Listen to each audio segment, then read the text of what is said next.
We are here with Brogan Teel, one of our Senate candidates. Brogan, how are you?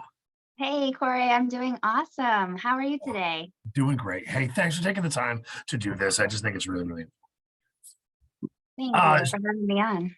no, yeah, of course. Oh my God. So if you haven't watched one of these videos, what we do is we have 5 questions that we go over with every candidate. And we'll probably end up diving deeper into some of the answers, but we figure we stick to the same 5 questions to kind of give everyone the same starting point. And so Sure. we're just going to start off here. Brogan, question number 1, what district are you running for and where does that cover? Yeah, so it's the Senate district, the new District 23. It starts in Harpswell, goes up through Brunswick, Freeport, Pownal, out to Chebeague Island, and then the east sliver of Yarmouth. So it's everything on the water side, the east side of 295. Okay, perfect. That's great. And it's nice with the Senate districts where they're more like entire municipalities, because some of the House districts, you get really granular with like what side of the road you live on is your district, which is Yeah, just kind of nutty. yeah. There's Um, a little bit of that in East Yarmouth, but as far as yeah, navigating, we have so much great technology, and I can just kind of use 295 also as a good marker. for sure. Absolutely, for sure. So, question number 2. Oh, sorry. Full disclosure. Brogan and I know each other. I always like to say which candidates I know previous to this, so that people are like, "Hey, that was one of your friends, and you didn't mention it. That was unfair." Like, no, Brogan and I go back several years through chamber work and stuff. So, yeah, just want to put that out. Yeah. I know, Uh, it's so nice to be seeing you again. oh my God, I know it's so great to reconnect. I love it. I love it. When I saw you on the ballot, I was like, I know her. Yeah, So question number 2, tell us a little bit about your background and why you're running for office. sure. Thank you. So, I'm an eighth generation Mainer and have also had the opportunity to travel the world with my family growing up, as well as on my own as an adult. But it just always came back to Maine. We would only go away for a couple of years. I would go away for like, 2 weeks to 6 months and doing some travel and humanitarian work. But this is home and I want to stay here. So right out of high school, I actually decided to hold off on college, and I went into trade school. And 7 months later, I was a licensed professional, owning my own small business as a massage therapist. And that's pretty awesome to say at 19 that I kind of just like was able to jump in and start this. So that That's kind of started really my awesome. journey. Yeah, Yeah, yeah. yeah. So that's a little bit about my background. Fast forward 14 years of practicing. I also have worked in hospitality, and I love it. I call it my fun job. I still bartend 2 nights a week, and it's like my getaway from everything, interact with people, fast paced. And it's also really been a great fit for not only this campaign, but for being a mom. And I'm a single mom to a 4-year-old son. He is the highlight and the best part of my life. He's actually, like, I just realized, behind me in this picture here, Declan. So he was 3 when I started this campaign. He turned 4 this summer. He's a big, huge part of my life. And so he's really the reason why I'm running. And I didn't have aspirations of getting into politics on this level, or really even Maine politics at the time it was presented to me. But the end of January, I was actually in a sporting goods store, and I was asked by the owner if I would consider running for Senate. And I said, what? Like, totally out of the blue. My son's running around the shop pulling stuff off the shelf. And I'm like, wait a minute, hold on, what did you say? you know? And so I was actually in her shop because one of the things I also do is I train women's self-defense, specifically with firearms. And so, Wow. working with, empowering, advocating for women, because it's where I started for myself, is really like a huge passion of mine. So I'm in there chatting with her about this, and she's like, you know what, I think you should do this.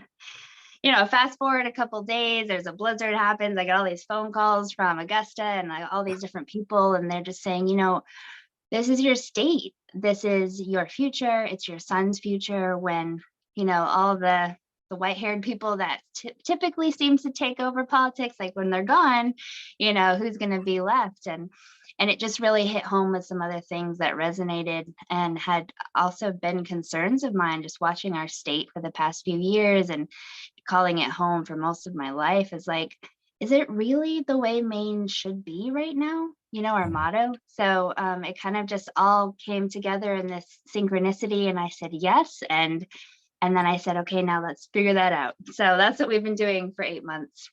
Yeah, it's been a whirlwind since that. Well, that's why I didn't know the massage therapy background. That's being your own business owner at 19 is incredible. And I love how you talked about the different things that you do and that you're involved in, because I mean, one of the phrases that I like to live by is familiarity is a necessary ingredient for acceptance. Meaning, if you don't know about it, I don't expect you not to know about it, but open yourself up to it, and opening yourself up to so many different people. I mean, I gotta tell you, I used to bartend and be a server too on the side, and it's real human contact. There are no barriers, and you hear exactly what people are thinking and what their fears are and what their wants are. It's such great access. Yeah, and I would say that doing the intuitive body work and being a bartender, what I do now, and then everything along the way in my life practice really has helped me to learn how to listen, how to understand what's happening when it's not being spoken, right? To hear, to see, to read things, to be an active listener, like you mentioned, but to also just be like, hey, okay, that's, I'm going to speak this to you, or I'm going to share this, or that challenges me, or it opens up a new opportunity for me to learn from that as well. And also just like people skills. It's really made this transition into speaking more, in public. And thankfully I had a lot of that from my entrepreneurial background, and obviously like being in big groups of people, it helps me step into this, but it's also kind of like boosted me to say, it kind of just feels like an extension of what I was already more comfortable with. So that's been a huge help. Love that. Love that. Question 3, the big question. What are the top 3 issues affecting Mainers right now that you look forward to working on if elected? Yeah, thank you. Wow. It's hard to narrow it down to 3, right? Right. There's so many big things happening, big emotions around all of it. But 3 things that are really important to me and to the people into our district really is like, what are we facing right now? And that's like kind of the state of our economy here in Maine, the cost of living. How are Mainers, how are they doing? Like, how are we getting by, to be frank? And having people in the district reach out to me and say, my wife and I have 4 kids, and we are bringing in over $120,000 a year, and we're shocked at how we're not doing well, like how we're just getting by because of this crazy cost of living and the inflation on top of that, like the restrictions we went through during COVID for schooling, for work, for, just thriving in our own lives. And it just makes it, it just reaffirms that the majority of Mainers who are just hardworking and really like choosing to make their life here are really struggling. And we're seeing that in all areas of our local economy as well. Yeah. So that's one thing that, it's really on the minds of everyone to the closest to home degree is like, do I pay the crazy utility bill, the heating bill, groceries, new winter jackets for all the kids? Like, these are real conversations and real points of pain that people are facing now, even before the winter hits. And the other thing is, oh, go ahead. Oh, I was just gonna say, I just to give an example, my wife and I, we're squarely in the middle class. Like, I mean, that's what I would consider our income bracket to be, and we can only afford 2 days of childcare for our 60-month-old because it's just we can't afford a second mortgage, and that's what some childcare costs are, and people that don't have kids don't realize those costs and that kind of thing. So. Yeah, I'm an example of exactly that. Yeah, no, and I appreciate you saying that. I feel that I've chosen not to put my son into daycare because of some of the costs, because his dad and I have a really great arrangement where he's with him and I work and he's with me and he works. Like, we're able to make it work. But, that's another concern. It's not my top 3, but it is in like probably the top Sure. 5 concerns is like expanding access to childcare and programs for families, like to not be like, okay, I have to make this money, but I can only work this time, but the daycare closes in half an hour and I can't get there. Like, this is just like the real talk of these conversations with everyone is like, but how about, for instance, as a side note, there's a lot of stay-at-home moms who have chosen to stay with the children for whatever the reason is. If nothing else, then their salary alone would probably go to pay for all the childcare required, but how about give them an opportunity to work in our childcare facilities and have their children with them? They're nurturing other people's children. They're contributing to their household. Those are kind of like rabbit trails of how do we make this a little bit more accessible and also like, again, feed back into our local Maine economy and supporting families along the way. And, you guys speak No, to I the concern and appreciate need you. for that. Yeah. Sorry. Yeah, I didn't mean to veer us off, but yeah. No, it's important. I mean, that ties into like, parental involvement, parental choice. Specifically, a lot of people in the district are aware of and concerned about maybe what's happening in the schools, their choices as parents, going into like, what is best for my child's, their health? Is it between myself and my doctors, or my spouse and myself, like what is best for our kids? And it seems like there's a lot of restrictions that are coming down the pike for what's required for them to stay in school on a medical level, what their education curriculum might be looking like. There's a lot of people that are coming to me and saying, I'm really questioning and concerned about what's happening in school, and when I bring up a concern, I'm not being heard. And so recognizing there are big gaps between this partnership between the parents and the schools. And I would be so bold to say that a lot of parents have said, they're seeing this pattern of the kids being told not to tell mom and dad things. There's some level of like withholding information from the parents. I was involved in something where I felt like, there was a school event and a public sort of semi-political situation, and the parents were the only ones not notified. And I'm all for, if kids and local representatives want to get together and or speak their voice, but I do believe that a child still belongs to their parent until they're 18, or extenuating circumstances, and that parents or the guardians should have an understanding of what's happening, right?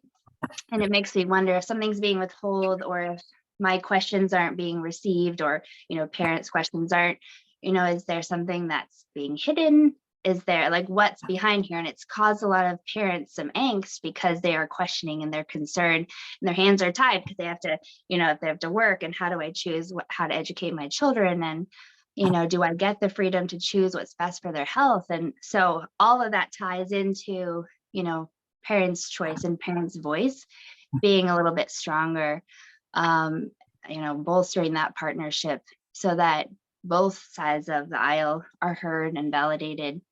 And so that's obviously, being a mom myself, my 4-year-old is going to be starting a more formal education in the next year.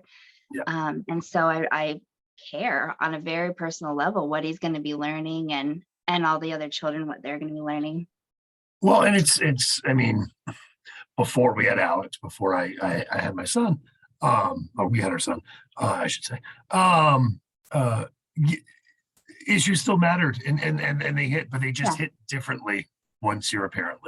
They just, and it just, and it's not that other people can't relate, and it's not that I couldn't relate when I didn't have kids, but it just hits differently.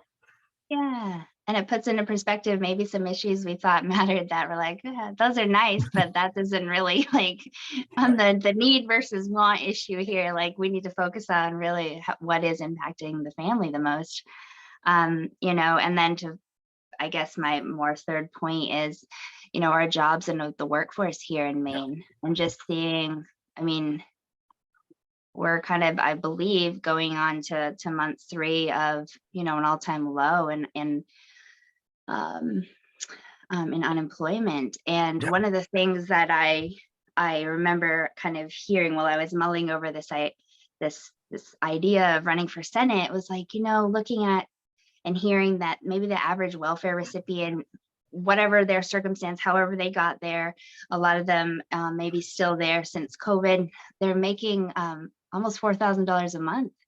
And I said, wow, like, I'll be transparent. I don't even make that sometimes as a single mom, and like trying to like juggle my business and work on the side. Like, is that really what's best for Mainers? Like, is that pulling from the hardworking to give to a workforce that, you know, is kind of at home, maybe unnecessarily? Like, how does that tie into our mental health? How does that tie into like our obvious and, you know, growing, sadly, opioid crisis? You know, so they're all tied together into our workforce. But, you know, again, going to the trade school or the trade school route right out of high school, I really value that sense of independence and that sense of desire to create, you know, my own business here. And I did go back to college on my own. I got into medical school. I started pursuing that. And I got fairly far into it. And I said, this isn't really what I want. And I had the freedom to stop. You know, a lot of people don't, and they'll continue and they have all this debt, or, you know, fill in the blank. My parents gave me the freedom to just choose and follow what brings me joy. And so I saved myself 6 figures of debt and a profession that I didn't want to be in. And I think that, you know, I really want to encourage that in high schoolers going into whatever they want to do, to say there is equal value in a college degree or in starting a business or in a trade or becoming a parent, whatever it is, like that Maine would value it. And that it would help keep our generations here in our state, because they're leaving at a rapid rate. Well, there's so many aspects to what you said that I want to comment on, which is great because, you know, workforce is like my jam. But some of the things that you know, totally agree with is there are so many societal issues that are affecting our workforce right now. From, you say, you know, the opioids that you were talking about, from the skills training, from, you know, but also you mentioned not everything is a straight educational path. You know, not everything is going just one route. There's a bunch of different ways you can get to those different goals too. And that's something that we haven't, I don't think, been expressing enough to the students, to say, hey, this isn't a square peg in a square hole. We're all different shapes. And sometimes you don't fit into just the same career path, the same way of going. So so I can talk for like hours, but I don't want to make your video hours. I want to make it minutes. So with that, let me jump to question 4. If voters could only know 2 things about you before they fill out their ballot, what would those 2 things be? This one kind of made me laugh, because I was like, well, it's those 3 things I just said, you know, support our economy, like support parents and kids in schools. It's like, you know, improve our quality of workplace and keep people in Maine. But the other thing is that I'm not a politician. I haven't been seeking to be a politician as a career. I am doing this because I want to serve the community. I want to improve from my home out, you know, to stay in Maine, to have my son's generation want to stay in Maine, have the opportunity to be here. And accountability is like so important to me. So going up there to say, I'm going up to represent the people and still listen to the people, because we're not really feeling heard in a lot of arenas. And so that would be, it's like, hey, accountability, I'm going to keep my word, and I'm going to hear you and be willing to have this working relationship because I'm one of you, you know?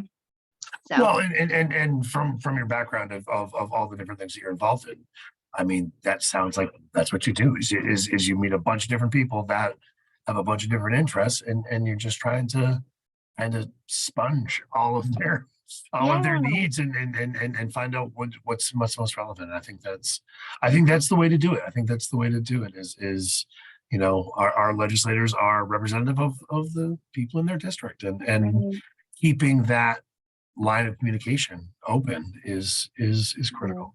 Absolutely critical. There's a conversation on both sides. It's a collaboration. It's finding a common ground. And I really like, I don't have many enemies, because I'm like, even if I like have nothing in common with this person, I will find one thing. And it was a personal mission of mine really young. And I'm like, that's actually a skill set, right? That you can say, we are going to fight like dogs and cats over this thing, but I will find the one thing that we can collaborate on because we coexist. And Yeah. I always say this, like, when we turn off the TV and we turn off the noise and like the emotional triggering stuff that's out there, and we just focus on our community, like, I don't see your color. I don't see your, choices in life. I don't see your political viewpoint. I see you as a neighbor, a community member. And I say this, like, win or lose, I'm still part of the community. I'm still going to give my business to people who did or didn't support me. And, I hope to receive the same. And so it's like taking away all that noise. And it's like, we are a community together. Love it. I love it. Hey, last question. Easy one. What is the best way for people to connect with you to find out more about you as a candidate? Yes, awesome. Thank you. So www.broganteel.com. There it is. I'm also Brogan Teel for Senate on Facebook and Instagram, and I'm trying to sync up so that everything's on there. Pretty heavy on the social media presence. We've got some really awesome videos out there. We've got some great ads, like the papers, so we've been on the air. So if you just like broganteel.com and Facebook and Instagram, you will find me, and you can call me or email me. I respond to and pick up the phone. So Brogan, that's awesome. We will actually also throw that for those Okay. looking for that. We'll throw that right in the description of the video as well, so people can find it there. Good to see you, my friend. Yes, you too. Thank you so much for Yeah. this. Thanks for the great conversation. I'll talk to you soon. Absolutely. Okay.